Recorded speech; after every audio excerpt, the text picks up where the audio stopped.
లలిత jewellers వారి double ధమాకా offer. అన్ని బంగారు నగలపై తరుగులో 1% తగ్గింపు. పాత బంగారు నగల ఎక్స్చేంజ్ పై గ్రాముకు 150 రూపాయలు అదనంగా పొందండి.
ఓ ఆడపిల్ల వేళకాని వేళలా స్నానం చేసిందంటే తినకూడని మాట ఏదైనా చెవిని పడి ఉండాలి, లేదా పడకూడని కోరిక ఏదైనా మనసును పడి ఉండాలి.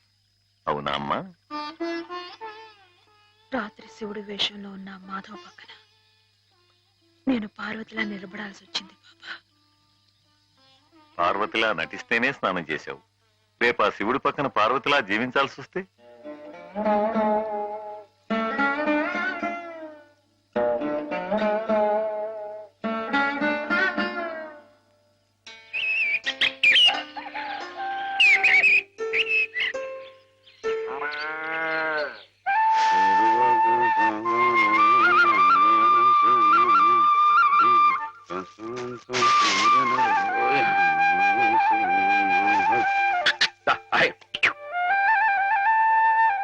హేమా, పెద్ద ముత్తైదువులు ఆ చీరేమిటి? పాల కోసం ఆ బిందె ఏమైంది నీకు ఇవాళ? ఏం కాలా, నేను వెళ్ళి నీళ్లు తీసుకొస్తాను, నువ్వు వెళ్ళి పాలు తీసుకురా. రోజు నువ్వు వెళ్ళి పాలు తీసుకొచ్చేదానివి, ఇవాళ కొత్తగా ఏం మార్పు వచ్చింది? నిన్నటి ఆదివారం వెళ్ళిపోయి వాళ్ళ సోమవారం వచ్చింది, అదే మార్పు. పెద్ద మాటలు. నేనెప్పుడో నీళ్లు తీసుకొచ్చేసాను, నువ్వు వెళ్ళి పాలు తీసుకురా. టైంకి సరిగ్గా కాఫీ అందకపోతే 1 నిమిషంలో సోమవారాన్ని మంగళవారం చేసేస్తాడు నాన్న. నువ్వు వెళ్ళు.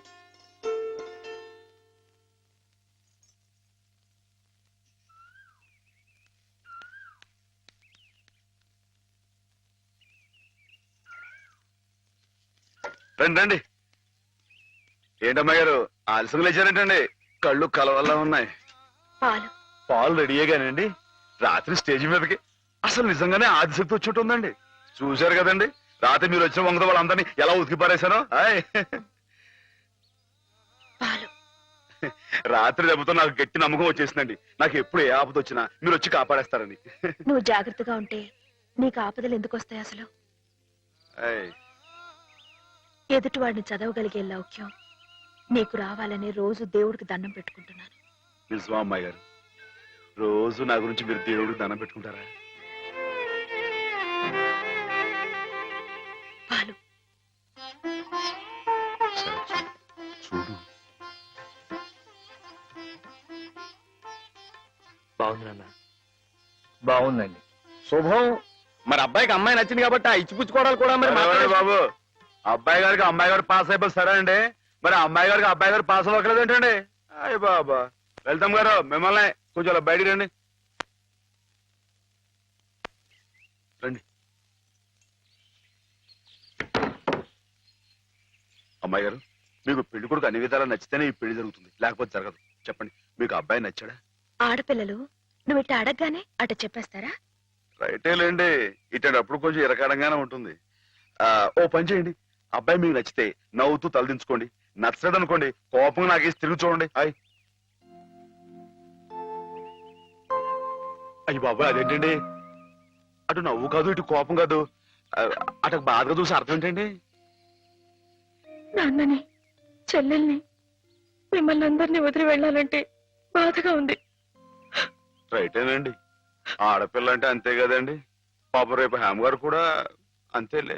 వదిలేస్తే లింకులు పెట్టేస్తాడు. నీకాయన నచ్చారా లేదా అది చెప్పు.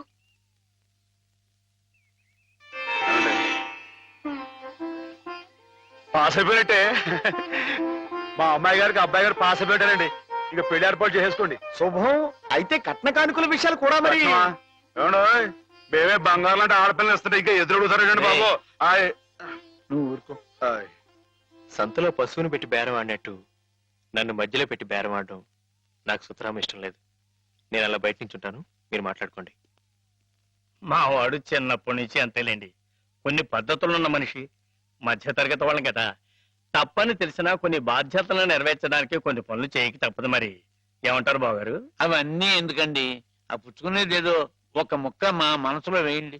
ఒక 50,000 అయితే సబబుగా ఉంటుందంటారు. సరే బావగారు, మీ సంబంధం మాకు నచ్చిందండి. త్వరలోనే ముహూర్తాలు పెట్టుకుందాం. వస్తామండి. నమస్కారం. విన్నావటే 50,000 కట్టడం కానీ ఒక క్షణం ఆలోచించకుండా ఒప్పేసుకోండి మీ అన్నయ్య గారు. అంతటితో ఆగుతుందా? లాంఛనాలని అవని ఇవని ఇంకా అమాం బాపతు ఇంకో 10,000 దేగుతుంది. కాస్త డేకితే మాత్రం తప్పే ఉందండి, మంచి సంబంధం అనుకున్న తర్వాత. ఒరే డబ్బు గురించిన ఆలోచన ఎందుకు బాబుగారు? ఈ ఇంటిని అమ్మేస్తాను. జోకులు ఎత్తున్నారా బాబు గారు? లేదయ్యా, నిజంగానే అమ్మేస్తాను. తాతల నాటి ఆస్తి ఈ ఇంటిని అమ్మేస్తారా? అవును బాబుగారు, నాకు కుర్రాడు నచ్చాడు, అతని క్రమశిక్షణ నచ్చింది. ఈ రోజు లెక్కల ప్రకారం వాళ్ళు ఏమీ ఆకాశంలో లేరమ్మా, చాలా సబబుగానే అడిగారు. అయినా రేపు మీరు మాత్రం అడగరా? మీరు అడగకపోయినా నా బాధ్యతగా నేను ఇవ్వద్దా చెప్పండి? అందుకే ఇంటిని అమ్మేసేయాలనే నిశ్చయానికి వచ్చాను. మీ ఎరుకలో ఏదైనా మంచి బేరం ఉంటే చూడండి బాబుగారు. కాస్త ఇంటిని శ్రద్ధగా చూసుకునే మనుషులను చూడండి.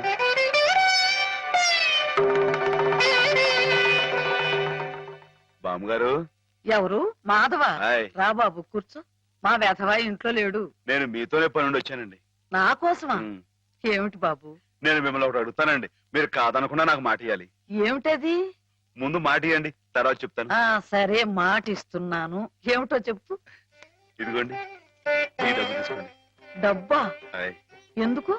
ఇది మీ డబ్బుగా బాబు గారికి మీరు ఇవ్వాలి. నా డబ్బుగా బాబు గారికి ఇవ్వాలా? హాయ్. ఎందుకని?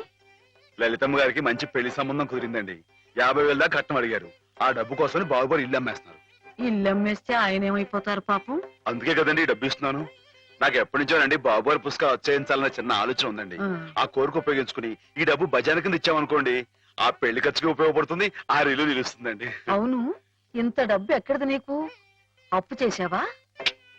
నాకు ఆవులున్నాయి కదండి, అందులో కొన్ని అమ్మేశానండి, మిగతావేమో బేరం పెట్టాను. ఇలా అన్ని అమ్మేసుకుంటే నువ్వేం తిందామని. మళ్ళెవరే మీరంతా లేరేంటండి? మీ ఇంటికి వస్తే ఓ ముద్దు పెట్టరా? నాకు ఈ సాయం చేసి పెడతారు కదండి. మారేడు దళం శివుని పాదాలు తాకాలంటే ఏ చేతులు కాదంటాయి? ఎంత దొడ్డ మనసురా నాయనా నీది. ఏమిటి బామ్మగారు, నా కావ్యాలను మీరు అచ్చువేస్తారా? అది కాదు బాబు గారు, మా వారు బోరుడు హైవేస్ నాకు వదిలి వెళ్ళిపోయారు. అనుభవించడానికి నేను నా మనవడు మిగిలాం. ఆ డబ్బు ఇలాంటి పుణ్యకార్యాలకు ఉపయోగిస్తే నా జన్మ తరిస్తుందనిపించింది. బామ్మగారు ఏంటండి పొద్దునే జన్మలు అయ్యి అంటున్నారు? నాన్నగారు పుస్తకాలన్నీ బామ్మగారు అచ్చు వేస్తారట మాధవ. అయ్యో బాబోయ్, ఎంత శుభవార్తనానండి. అండి బాబు గారు, ఇక రామాయణం మహాభారతం పక్కన పేటేసి కూర్చుంటాయి మీ పుస్తకాలు. ఆయ్ కానీ కానీ నా పుస్తకాల మీద మీకు రాబడి పెద్దగా ఉండకపోవచ్చు బామ్మగారు. మాకు పైసా రాబడి రాకపోయినా పర్వాలేదు బాబు గారు. ఒక మహాకవి రాసిన అపురూప గ్రంథాలు వెలుగు చూడాలి. మీరేమిటో మీ కళానికున్న శక్తి ఏమిటో 10 మందికి తెలియాలి. ఏం మాధవా? లక్ష విలువ చేసే మాట అన్నారండి. ఆ మాటతో పాటే భజానగా ఇంత ఇప్పించేస్తే ఈ విషయం పాస్ అయిపోద్దండి. ఆయ్ మాధవ, బేరాలు ఆడడానికి భజనాలు పుచ్చుకోవడానికి ఇది నువ్వు పశువుల సంతకెళ్ళి చేసే పశువుల బేరం అనుకున్నావుటయ్యా. ఇటువంటివి నచ్చవు నాకు. రైటే బాబు, ఇప్పుడు ఆవులు గేదెల మధ్య గడిపేవాడిని. అంతవరకు ఆలోచించాను. తప్పే. మాధవేం తప్పుగా అనలేదు బాబు గారు. మీకు ఎంతో కొంత ఇవ్వటం మా బాధ్యత, ధర్మం. ప్రస్తుతానికి 50,000 అట్టి పెట్టండి. ఇప్పుడు ఎందుకు బామ్మగారు? రేపు పుస్తకాలన్నీ వచ్చైన తర్వాత ఏకమొత్తంగా ఎదురు గాని. ఉంచండి బాబు గారు.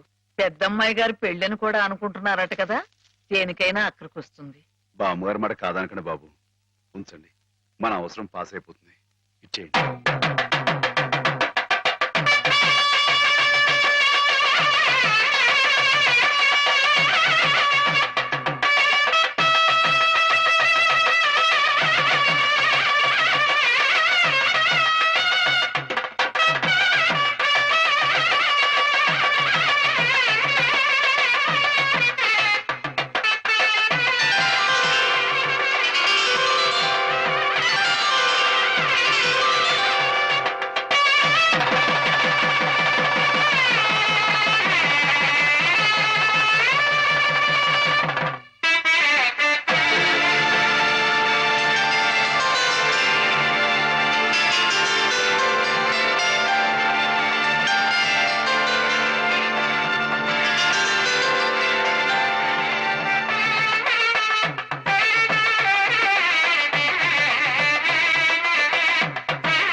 ఏమిటి?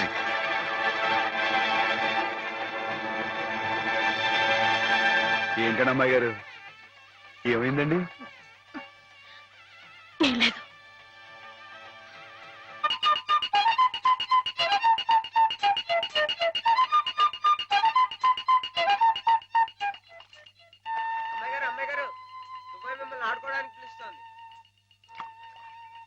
గుడికెళ్ళి వస్తున్నావమ్మా? పుట్టినరోజు కదా అని. కన్నెపిల్ల జరుపుకునే ఒక్కొక్క పుట్టినరోజు కన్నవాళ్లకు ఒక్కో హెచ్చరికమ్మ. కళ్యాణ ఘడి సమీపిస్తోంది సుమా అనే ఓ అందమైన హెచ్చరిక. కూర్చోండి నాన్న. ఎందుకమ్మా? కూర్చోండి. లేమ్మా, లే. ఈ పుట్టినింటి మహారాణి, మెట్టినింటి మహారాణి పిల్ల పాపలతో సుఖ సంతోషాలతో వర్ధిల్లాలమ్మా.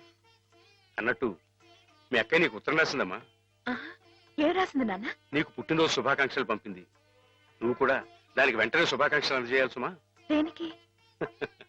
మీ అక్కయ్య నన్ను తాతం చేయబోతోందమ్మా. నిజంగా? మా నాన్న తాత అయిపోతున్నాడు. బామ్మగారు వచ్చారేమో, ఒకసారి వాళ్ళ ఇంటికి వెళ్ళి చూసొస్తానమ్మా. పోరా, జరగదు, చూడకూడదు. ఇదిగో ఉత్తరం, ఉత్తరం. ఇటు అమ్మాయి గారు, అమ్మాయి గారు, అమ్మాయి గారు, అమ్మాయి గారు, ఈవేళ పిఠాపురంలో ఆవులు పోటీ కదండి. నేను గంగ దివసం బయలుదేరుతున్నానండి. మా చంటిగాడు నేను లేని కదా అని తలా ఇస్తారేమో, మీరు కాస్త దగ్గర నుంచి చూసుకోండి. ఇప్పుడే బయలుదేరుతున్నావా? మరి సాయంకాలం కదండి పోటీ. పోనీ మధ్యాహ్నం వెళ్ళకూడదా? మధ్యాహ్నం బయలుదేరితే టైం ఏమి మిగులుద్దండి. ఆవు కాస్త అలుపు తీర్చుకోవాలన్నా, ఈ సర్దుకోవాలన్నా ఇప్పుడు వెళ్ళడం రైట్ అండి. సరే, నీ ఇష్టం. ఉంటానండి. అదేమిటి? ఇంతకీ కావాల్సిన ఆవిడ మర్చిపోయానండి. ఈ ఏడాది కూడా బహుమతి నాకే పాస్ అయిపోవాలని కోరుకున్నారు కదండి. నువ్వు అడిగితే కదా. అయ్య బాబు, అడగాలండి. కోరుకోండి బాబు. సరే, నీదే. చాలండి.